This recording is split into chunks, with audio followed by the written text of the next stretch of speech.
Hello student, आप कैसे हैं। आज आप लोगों को बताएंगे स्ट्रेट लाइन का क्वेश्चन। स्ट्रेट लाइन में सबसे पहले हम देखेंगे क्या, यहाँ देखिए क्वेश्चन नंबर आपका है 9 और क्वेश्चन नंबर है 10। ये आपका बुक का नाम है RS अग्रवाल, है ना। RS अग्रवाल है 20 एक्सरसाइज है 20B। यानी कि आपका ये क्वेश्चन नंबर 8 और 9 जो क्वेश्चन है, यानी बेसिक के लिए मोस्ट इंपॉर्टेंट क्वेश्चन है। बेसिक जितना आपको स्ट्रांग रहेगा ना, उतना आपको आगे बढ़ने में दिक्कत नहीं होगा, ठीक है ना। तो कोऑर्डिनेट ज्योमेट्री जितना आप स्ट्रेट लाइन मजबूत रखिएगा, उतना अच्छा आपका सर्कल, पाराबोला, एलिप्स, हाइपरबोला सारा मजबूत होगा। तो चलिए यहाँ पर स्टार्ट करते हैं। क्वेश्चन नंबर 9, उसके बाद क्वेश्चन नंबर 10। इसके पहले अगर आप चैनल पर नए आए होंगे तो प्लीज इस चैनल को सब्सक्राइब कर लीजिएगा, ठीक है ना, ताकि इस तरह का वीडियो आपके ऊपर जाता रहेगा। तो यहाँ देखिए, ध्यान दीजिएगा। सबसे पहले यहाँ पर सॉल्यूशन करते हैं क्वेश्चन नंबर 9 का। यहाँ पर सॉल्यूशन करते हैं क्वेश्चन नंबर 9। देखिए 9 नंबर क्वेश्चन क्या कह रहा है कि without using Pythagoras theorem so that the points A B and C are vertices of right angle triangle. यानी कह रहा है क्या कि विदाउट यूजिंग पाइथागोरस थ्योरम, यानी पाइथागोरस थ्योरम का यूज नहीं करना है, ठीक है ना। उसके बाद इसको प्रूव करना है क्या, बिना पाइथागोरस को यूज किए हुए इसको प्रूव करना है कि राइट एंगल, ठीक है। तो सबसे पहले हम लोग करेंगे क्या, यहां देखिएगा, राइट एंगल प्रूव करने का एक और मेथड है स्लोप से, है ना, जो कि आपको हम बताए थे कि कंडीशन फॉर परपेंडिकुलर क्या होता है, m1 गुने m2 इक्वल टू -1। तो हम उसी का यूज करेंगे। यहां देखिए, तो सबसे पहले क्या करते हैं, एक हम ट्रायंगल बना लेते हैं। यहां देखिए, एक ट्रायंगल बना लेते हैं। ये आपका A है और ये आपका है B और ये C है। तो A पॉइंट यहां पर कितना है, यहां देखिए A है 1, आपका 2 है, और B आपका है 4, 5 है, और C कितना है 6, आपका 3 है, ठीक है। अब करेंगे क्या, ये 3 पॉइंट दिया, A B C एक ट्रायंगल बन गया, और हमको निकालना है क्या, स्लोप निकालना है ना। स्लोप निकालेंगे तभी पता चलेगा कि इसमें से 90 डिग्री कौन सा बन रहा है, A एंगल बन रहा है कि B बन रहा है कि C बन रहा है, अभी हमको नहीं मालूम है। तो उसके लिए क्या करेंगे, यहां पर स्लोप इसका हम ले लेते हैं m1, इसका स्लोप लेते हैं m2, और इसका स्लोप लेते हैं m3, ठीक है। और सभी को अलग अलग रेस्पेक्टिवली हम स्लोप m1, m2 और m3 निकालेंगे, ठीक है। तो चलिए यहां देखते हैं स्लोप। हम सबसे पहले देखेंगे किसका, स्लोप ऑफ AB का, स्लोप ऑफ यहां पर AC है, AC का। तो स्लोप ऑफ AC यहां पर हम मान लिए हैं कितना, m1। स्लोप का तो फॉर्मूला आपको पता होगा, हम बताए भी थे कि y1 minus y2 dividing by x1 minus x2, है ना। यहां पर हम एक लाइन लिख देते हैं कि y1 माइनस y2 और बाई x1 माइनस x2, ये हो गया। अब हमको करना है क्या, देखिए, तो y1 माइनस y2 कितना होगा, यहां से हम निकालते हैं m1 निकालेंगे, तो y1 माइनस y2 यानी कितना हो जाएगा, 2 माइनस 3 होगा, है ना। 2 minus 3 by x1 minus x2 यानी कितना होगा, 1 माइनस 6 होगा।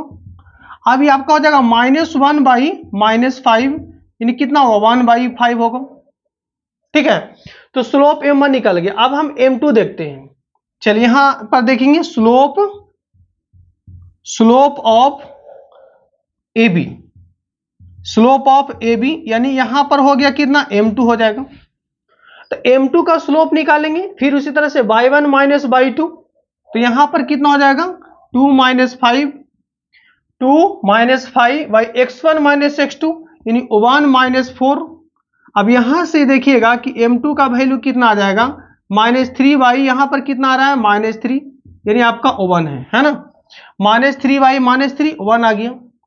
अब यहां पर देखते हैं कि स्लोप ऑफ BC, यहां देखिए slope of BC, slope of BC को हम यहां पर ले लेते हैं m3, ठीक है। तो m3 यहां से हम लोग स्लोप निकालेंगे, y1 माइनस y2 कितना आएगा, 5 minus 3, 5 minus 3 by x1 minus x2 यानी क्या हो जाएगा, 4 माइनस 6। यहां से हम देखते हैं क्या कि m3 इक्वल टू कितना हो जाएगा आपका, ऊपर 2 बाई -2 यानी कितना आएगा, -1। अब हमको देखना है कि m1, m2, m3 तीनों लाइन का अलग अलग स्लोप निकल गया। अब यहां पर चेक करना है कि कौन सा एंगल मेरा परपेंडिकुलर है। तो उसका कंडीशन क्या होता है पता है ना, बताए थे कि m1 गुने m2 इक्वल टू -1। तो यहां पर हम चेक कर लेते हैं कंडीशन फॉर परपेंडिकुलर के क्या होता है, हम यहां पर लिख देते हैं आपको पहले। कंडीशन फॉर परपेंडिकुलर क्या होता है कि m1 गुने m2 इक्वल टू होता है -1। अब यहां पर देखना है कि कौन सा स्लोप हम प्रोडक्ट करेंगे, है ना, m1 गुने m2 करेंगे कि m2 इंटू m3 करेंगे या m3 इंटू m2, किसी भी दो स्लोप को प्रोडक्ट करना है। तो ये तो आपका एक कंडीशन बता रहा है, ठीक है ना, मगर यहां कौन सा अप्लाई हो रहा है, यहां m2 और यहां m3। m2 और m3 को करेंगे तो m2 और m3 कितना है, देखिए यहां से क्या कर रहे हैं, m2 और m3 को अगर हम प्रोडक्ट करते हैं तो -1 आ रहा है। तो m2 यहां पर कितना है आपका 1 है और m3 कितना है आपका -1 है। तो देखिए आपका -1 इक्वल टू -1 आ रहा है ना। तो आप क्या समझिएगा कि ये आपका m2 और m3 ये दोनों जो है आपस में परपेंडिकुलर है, ये दोनों को कीजिएगा तो नहीं आएगा, क्योंकि m1 कुछ और है m2 कुछ और है। तो दोनों को परपेंडिकुलर क्या होगा, नहीं m1 गुने m2, इस तरह से दोनों को जब मल्टीप्लाई करेंगे तो -1 आना चाहिए। तो समझेंगे कि दोनों जो लाइन आपस में क्या है, परपेंडिकुलर है। इसका मतलब आपका जो बी एंगल हो गया, यहां देखिए ये आपका जो बी एंगल हो रहा है इस तरह से ऐसे, यानी आपका ए बी सी, यहां पर क्या है ए है और ये आपका हो जाएगा बी है, ये आपका सी है। तो ये जो आपका एंगल बी बना, ठीक है ना, ये एंगल बी क्या बन गया, यानी एंगल यहां से जो बी हुआ वो आपका 90 डिग्री का बन रहा है। तो आप लिख सकते हैं यहां पर देखिएगा कि triangle A B C are right angle, है ना।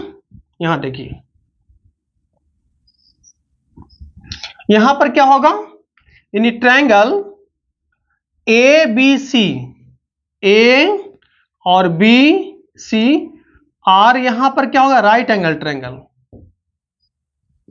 Right angle triangle. आपका ये प्रूव्ड हो गया, देखिए यही प्रूव करना था, ठीक है ना। तो इस तरह से हम क्वेश्चन आपको सॉल्व कर दिए, बहुत ही इजी मेथड से किए हम, छोटा छोटा बात भी आपको देखने को यहां पर मिला है, ठीक है ना। तो अब चलते हैं क्वेश्चन नंबर 9 हो गया, क्वेश्चन नंबर 10 में आते हैं, ठीक है ना। चलिए इसी तरह से हम छोटा छोटा बात मैंने एक एक पॉइंट को तोड़ तोड़ के बताएंगे, ताकि कमजोर से कमजोर बच्चा भी रहेंगे ना, वो उनको समझ में आ जाएगा, ठीक है। तो चलिए यहां पर देखिएगा, वीडियो पर बने रहें। क्वेश्चन नंबर 10 का सॉल्यूशन करने जा रहे हैं, यहां देखिएगा। देखिए क्वेश्चन नंबर 10 क्या कह रहा है, अब क्वेश्चन नंबर 10 जो क्या कह रहा है, यहां देखिएगा कि using slope so that the points A B and C are collinear. क्या कह रहा है कि यूजिंग स्लोप, यानी स्लोप का यूज करना है और प्रूव करना है क्या, कि कोलिनियर होना चाहिए स्लोप के मेथड से, है ना। तो सबसे पहले हम करें क्या, देखिए इसका क्या कंडीशन होता है, हम बता भी चुके थे थ्योरी में, मगर इसका क्या कंडीशन होता है पहले ये थोड़ा सा हम आपको बता देते हैं। क्योंकि देखिए होता क्या है कि जब क्वेश्चन बनाओगे तो उसके सामने थ्योरी क्या यूज होना चाहिए वो स्टूडेंट को दिक्कत हो जाता है, उसमें समझ में नहीं आता है। तो सबसे पहले मेरा ये आदत क्या है कि जो भी क्वेश्चन बताएंगे उसका क्या कॉन्सेप्ट, उसका क्या फॉर्मूला होता है, उसको हम पहले बता देते हैं, ठीक है। तो सबसे पहले इसमें जो यूज होगा उसका हम कंडीशन बता देते हैं, उसके बाद इसको हम सॉल्व करेंगे। यहां लिख देते हैं कंडीशन फॉर कॉलिनियर। कॉलिनियर के क्या कंडीशन होता है ना, कंडीशन फॉर कॉलिनियर। यहां देखिए, ठीक है, जिनको कुछ भी नहीं आता है ना कोऑर्डिनेट ज्योमेट्री, मेरे चैनल पर आइए और एक एक बात आपको समझ में आएगा, छोटा छोटा बात भी आपको यहां देखने को मिलेगा, ठीक है। ऐसा नहीं कि बहुत हाई फाई दिस डैट ऐसे ऐसे नहीं करते हैं, एक एक पॉइंट को यहां पर हम सॉल्व करते हैं, ठीक है। और उसके बाद भी अगर दिक्कत होता है तो आप कमेंट करके हमको आप बोल सकते हैं, ठीक है। चलिए यहां देखिए कंडीशन फॉर कॉलिनियर। तो यहां पर कंडीशन क्या होता है, ए है और यहां पर कितना है आपका बी है और ये आपका सी है। ये आपका हो गया x1 कॉमा y1 और ये आपका हो गया x2 comma y2, x2 comma y2 और ये हो गया आपका x3 कॉमा y3। अभी प्रूफ डेट करना है कि ए बी सी कॉलिनियर के क्या कंडीशन होता है। तो सबसे पहले अगर यहां पर कॉलिनियर का मतलब हुआ कि एक ही लाइन पर हो, 3 पॉइंट एक ही लाइन पर हो तो उसको क्या बोलेंगे, कोलिनियर बोलेंगे, ठीक है ना। तो इसका कंडीशन क्या होता है, इसका डिस्टेंस से भी आप निकाल सकते हो, मगर यहां स्लोप से कह रहा है तो स्लोप की बात करेंगे, ठीक है। जो क्वेश्चन कर रहा उसका हम ध्यान देंगे। यहां देखिएगा, तो सबसे पहले यहां पर क्या होगा, कंडीशन फॉर कॉलिनियर क्या होगा, slope of A B, slope of A B equal to slope of B C. ठीक है, या फिर ऐसे भी कह सकते हो कि slope of A C equal to slope of B C, slope of B C. ठीक है, मतलब स्लोप एक ही लाइन का एक ही होता है, ध्यान रखिएगा, नोट में आप उसको लिख लीजिएगा कि एक ही लाइन हो, चाहे ये 1 किलोमीटर तक लाइन क्यों ना हो, एक ही लाइन का एक ही स्लोप होगा और एक ही इक्वेशन होता है। एक लाइन रहेगा तो इसका एक ही स्लोप होगा और एक ही इक्वेशन होगा। ठीक है, ऐसा नहीं कि दो गो नहीं होता है। तो ये आपका ए बी बी सी, और यहां पर ए बी और बी सी का स्लोप इक्वल होना चाहिए, या ए सी और बी सी का स्लोप इक्वल होना चाहिए, किसी का एक ही होना चाहिए। ठीक है, अब हम लोग देखिए क्वेश्चन बनाते हैं, इसी के अनुसार क्वेश्चन यहां पर हम सॉल्व करेंगे, तो आपको बहुत अच्छा से समझ में आ जाएगा। यहां देखिएगा, अब यहां पर क्वेश्चन नंबर 10 कह रहा है क्या कि सो डैट, प्रूफ डैट करना है कि ए बी सी कॉलिनियर, तो ए है और यहां पर कितना है, बी है और यहां पर सी है। तो ए यहां पर कितना है, 6, -1 और बी कितना है 5, 0 और सी कितना है 2, 3 है। ठीक है, अब करना है क्या कि ये आपका कॉलिनियर प्रूव करना है। ठीक है, तो यहां से हम देखेंगे कि स्लोप सबका निकालेंगे, स्लोप ऑफ ए बी कीजिए तो स्लोप ऑफ बी सी। ठीक है, तो slope of A B equal to slope of B C होना चाहिए, तभी ये प्रूव्ड होगा। तो ए बी कितना, इतना माइनस इतना, यानी बाई 1 माइनस बाई 2, तो -1 और -0, बाई 1 माइनस बाई 2 हो गया, x1 माइनस x2 यानी कितना होगा, 6 - 5 होगा। अब यहां देखिए बाई 1 माइनस बाई 2, 0 - 3, 0 और -3 हो गया। अब यहां पर कितना होगा, 5 - 2 हो गया। अब देखते हैं, ऊपर हो गया -1/1, यहां पर कितना होगा, -3 बाई आपका कितना होगा 3। तो यहां से देखिए दोनों तरफ इक्वल आ रहा है, यानी कि -1 इक्वल टू -1 आ गया।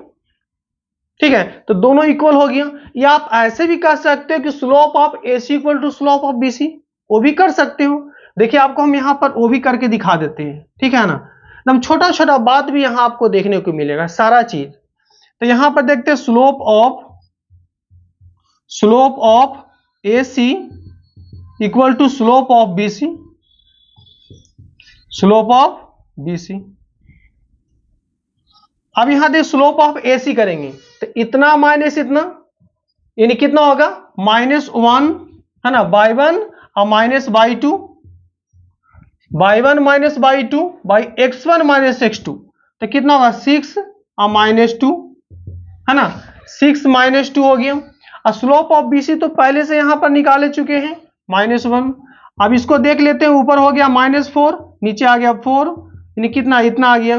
तो यानी यहां -1 इक्वल टू -1, किसी भी हालत से आप कीजिएगा तो आपका यही कंडीशन होगा, यानी दोनों तरफ इक्वल आ गया। Slope of A B equal to slope of B C भी कर सकते हो, या slope of A C equal to slope of B C भी कर सकते हो। कोई भी कंडीशन अप्लाई कीजिए, कोई एक ही कीजिएगा, या तो इसको अप्लाई कीजिए या आप इसको अप्लाई कीजिए, किसी से आप कीजिएगा, दोनों इक्वल आएगा तो समझेंगे कि आपका ये क्या है, A B C are collinear है। तो हम लास्ट में यहां पर लिख देते हैं कि हेंस, यहां पर क्या होगा, हेंस ए और यहां B C are collinear, point, collinear point. इस तरह से आप बना दीजिएगा और एग्जाम में पूरा नंबर आ जाएगा, 100 में 100। ठीक है ना, एक भी नंबर आपको कटने वाले नहीं है। तो अगर आप वीडियो से कुछ सीखे होंगे तो इस चैनल को सब्सक्राइब कीजिए, लाइक कीजिए एंड शेयर भी कीजिए। जय हिंद, जय भारत।